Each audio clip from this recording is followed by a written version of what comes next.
বন্ধুরা, আবারও চলে এলাম তোমাদের মাঝে আরও একটি নতুন ভিডিও নিয়ে। আমি প্রিন্স বাবু। আজ আসছিলাম ডায়মন্ড হারবারের। আজ তোমাদের দেখাবো ডায়মন্ড হারবারের নদী ও নদীর প্রাকৃতিক সৌন্দর্য।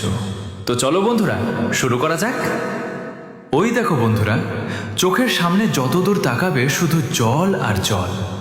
এখানে এসে দাঁড়ালে মনটা একদম শান্ত হয়ে যায়। গঙ্গার এই বিশাল রূপ আর সাথে মৃদু ঠান্ডা বাতাস সব মিলিয়ে এক অদ্ভুত অনুভূতি। নদীর ধারে সবুজ গাছ আর ঠান্ডা হাওয়া, আর গাছের গোড়ায় বসে জমিয়ে গল্প করা আর সৌন্দর্য উপভোগ করাটা কত সুন্দর মুহূর্ত।